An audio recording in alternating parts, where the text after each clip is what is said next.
श्रीगुरुभ्यो नमः। श्रीगणेशाय नमः। श्रीदुर्गायै नमः। प्रथमचरित्रं विनियोगः।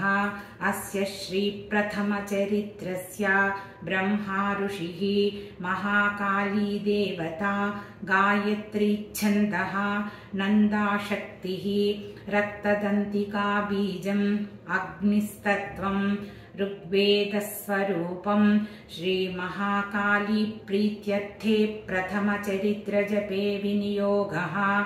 ध्यानम् ॐ खड्गं चक्रगदेषु चापपरिघान्, शूलं भुशुण्डीं शिरः, शङ्खं सन्दधतीं करैस्त्रिनयनां, सर्वाङ्गभूषावृतां, नीलाश्मद्युतिमास्य पाददशकां, सेवे महाकालिकां, यामस्तौत्स्वपिते हरौ कमलजो हन्तुं मधुं कैटभम्। श्री ॐ नमश्चण्डिकायै। ॐ ऐं मार्कण्डेय उवाच। सावर्णिः सूर्यतनयो यो मनुः कथ्यतेष्टमः, निशामय तदुत्पत्तिं विस्तराद्गदतो मम। महामायानुभावेन यथा मन्वन्तराधिपः, स बभूव महाभागः सावर्णिस्तनयो रवेः। स्वारोचिषेऽन्तरे पूर्वं चैत्रवंशसमुद्भवः, सुरथो नाम राजाभूत् समस्ते क्षितिमण्डले। तस्य पालयतः सम्यक् प्रजाः पुत्राणि वोरसान्, बभूवुः शत्रवो भूपाः कोला विध्वंसिनस्तदा। तस्य तैरभवद्युद्धमतिप्रबलदण्डिनः, न्यूनैरपि सतैर्युद्धे कोला विध्वंसिभिर्जितः। ततः स्वपुरमायातो निजदेशाधिपोऽभवत्, आक्रान्तः स महाभागस्तैस्तदा प्रबलारिभिः। अमात्यैर्बलिभिर्दुष्टैर्दुर्बलस्य दुरात्मभिः, अमात्यैर्बलिभिर्दुष्टैर्दुर्बलस्य दुरात्मभिः। कोशो बलं चापहृतं तत्रापि स्वपुरे ततः, ततो मृगया व्याजेन हृतस्वाम्यः स भूपतिः। एकाकी हयमारुह्य जगामगहनं वनम्, स तत्राश्रममद्राक्षीत् द्विजवर्यस्य मेधसः। प्रशान्तश्वापदाकीर्णं मुनिशिष्योपशोभितं, तस्थौ कञ्चित् सकालं च मुनिना तेन सत्कृतः। इतश्चेतश्च विचरंस्तस्मिन् मुनिवराश्रमे, सोचिन्तयत्तदा तत्र मम त्वाकृष्टचेतनः।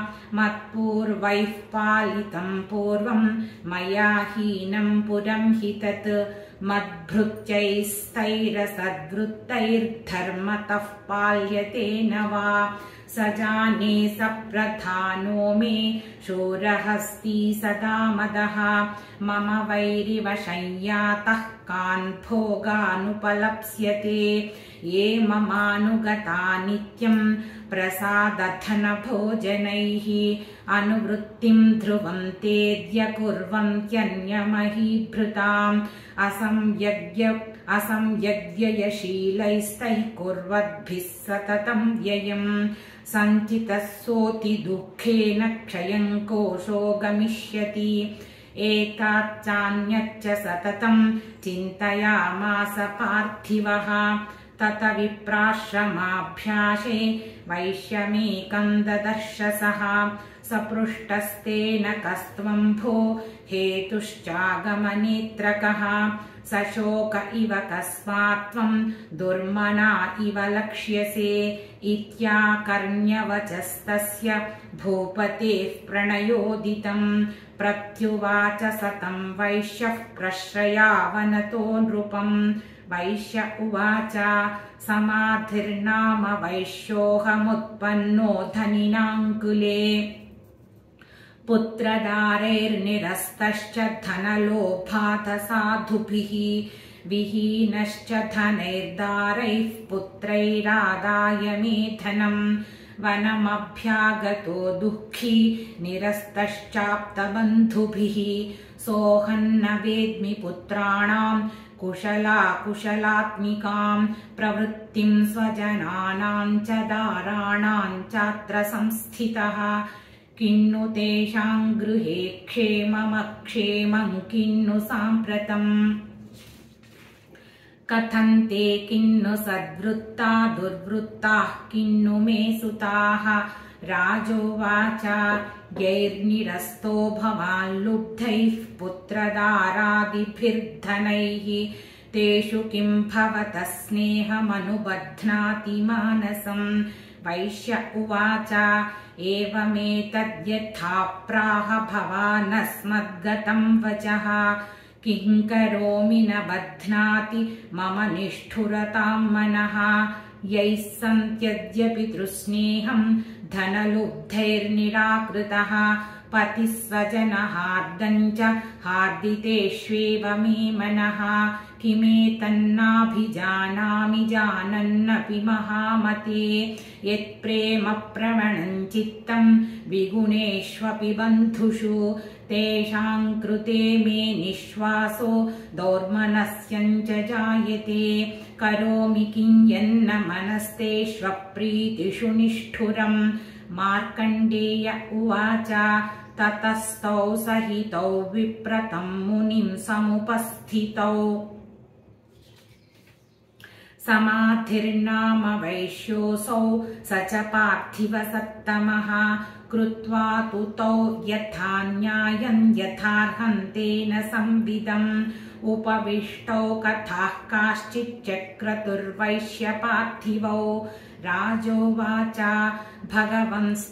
भगवंस्त्वामहं प्रष्टुमिच्छाम्येकं वदस्व तत् दुःखाय यन्मे मनसः स्वचित्तायत्ततां विना मम त्वं गतराज्यस्य राज्याङ्गेष्वखिलेष्वपि जानतोऽपि यथाज्ञस्य किमेतन्मुनिसत्तमा अयं च निकृतः पुत्रैर्दारैर्भृत्यैस्तथोज्झितः स्वजनेन च सन्त्यक्तस्तेषु हार्दी तथाप्यति एवमेष तथाहं च द्वावप्यत्यन्तदुःखितौ दृष्टदोषेऽपि विषये मम त्वाकृष्टमानसौ तत्किमेतन्महाभाग यन्मोहो ज्ञानिनोरपि ममास्य च भवत्येषा विवेकान्धस्य मूढता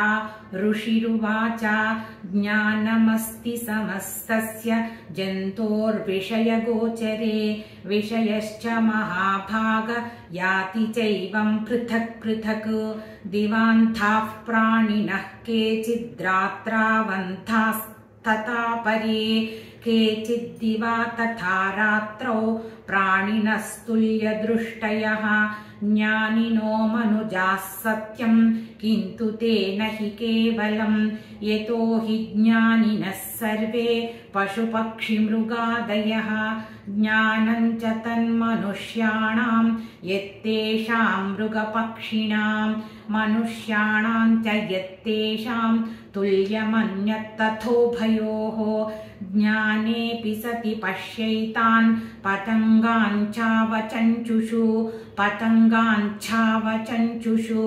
क्षणमोक्षादृतान् मोहात् पीड्यमानानपि क्षुधा मानुषा मनुजव्याघ्र साभिलाषाः सुतान् प्रति लोभात् प्रत्युपकाराय नन्वेतान् किन्न पश्यसि तथापि ममता वर्ते मोहगर्ते निपातिताः महामाया प्रभावेण संसारस्थितिकारिणा तन्मात्र विस्मयः कार्यो योगनिद्रा जगत्पतेः महामाया हरेश्चैषा तया सम्मोह्यते जगत् ज्ञानिनामपि चेतांसि देवी भगवती हि सा बलादाकृष्य मोहाय महामाया प्रयच्छति तया विसृज्यते विश्वं जगदेतच्चराचरम्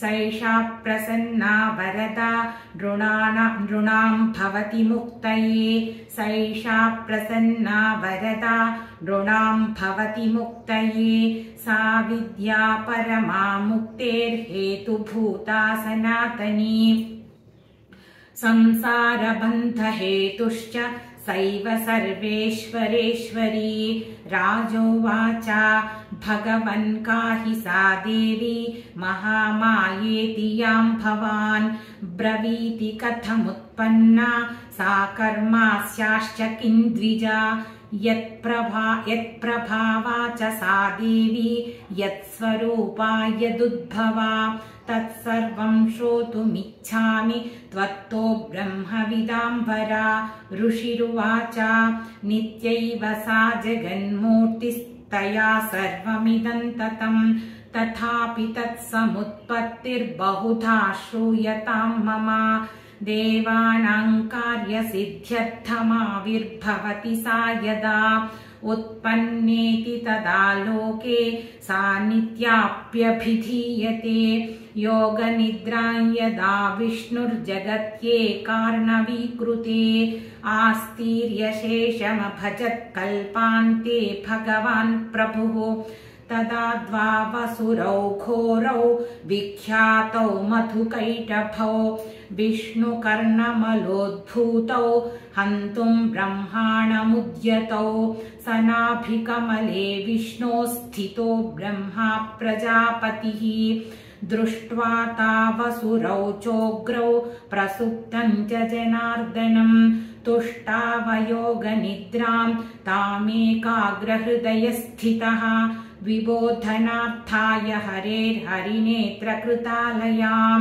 विश्वेश्वरीं जगद्धात्रीं स्थितिसंहारकारिणीं निद्रां भगवतीं विष्णोरतुलां तेजसः प्रभुः ब्रह्मोवाच त्वं स्वाहा त्वं स्वधा त्वं हि वषट्कारस्वरात्मिका सुधा त्वमक्षरे नित्ये त्रिधा मात्रात्मिका स्थिता अर्धमात्रा स्थिता नित्या यानुच्चार्या विशेषतः त्वमेव सन्ध्या सावित्री त्वं देवि जननी परा त्वयैतद्धार्यते विश्वं त्वयैतत्सृज्यते जगत् त्वयैतत्पाल्यते देवी त्वमत्स्यन्ते च सर्वदा विसृष्टौ सृष्टिरूपा त्वं स्थितिरूपा च पालने तथा संहृतिरूपान्ते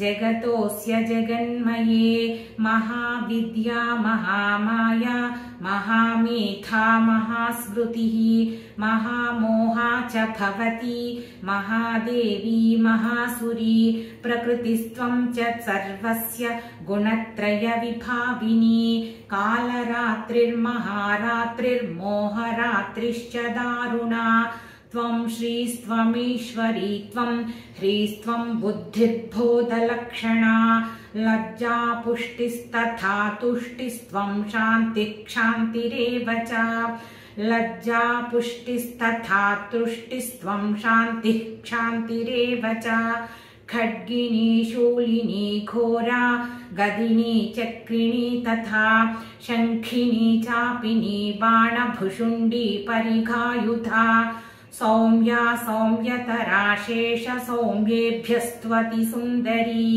परा पराणां परमा त्वमेव परमेश्वरी यच्च किञ्चित् क्वचिद्वस्तु सदसद्वाखिलात्मिके तस्य सर्वस्य या शक्तिः सा त्वं किं स्तूयसे तदा यया त्वया जगत्स्रष्टा जगत्पात्यत्तियो जगत् सोऽपि निद्रावशन्नीतः कस्त्वां स्तोतुमिहेश्वरः विष्णुः शरीरग्रहणमहमीशान एव च कारितास्ते यतोतस्त्वां कस्तोतुं शक्तिमान् भवेत् सा त्वमित्थं प्रभावैः स्वैरुदारैर्देवि संस्तुता मोहयैतौ दुराधर्षा वसुरौ मधुकैटभौ प्रबोधञ्च जगत्स्वामी नीयतामच्युतो लघु बोधश्च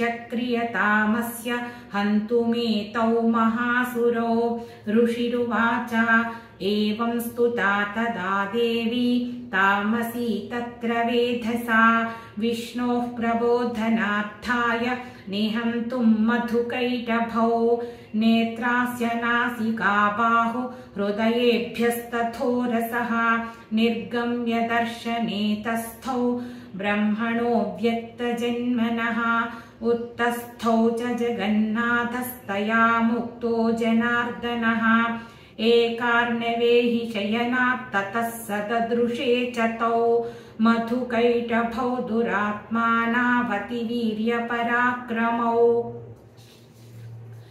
क्रोधरक्ते क्षणावत्तुं ब्रह्माणं जनितोद्यमौ समुद्धाय ततस्ताभ्यां युयुधे भगवान् हरिः 5 वर्षसहस्राणि बाहुप्रहरणो विभुः तावप्यतिबलोन्मत्तौ महामाया विमोहितौ उक्तवन्तौ वरोस्मत्तो व्रियतामिति केशवम् श्रीभगवानुवाच भवेतामद्य मे तुष्टौ मम वध्यावुभावपि किमन्येन वरेणात्र एतावद्धिवृतं मम ऋषिरुवाच वञ्चिताभ्यामिति तदा सर्वमापोमयं जगत् विलोक्यताभ्यां गदितो भगवान् कमलेक्षणः आवाञ्जहिनयत्रोर्वी सलिलेन परिप्लुता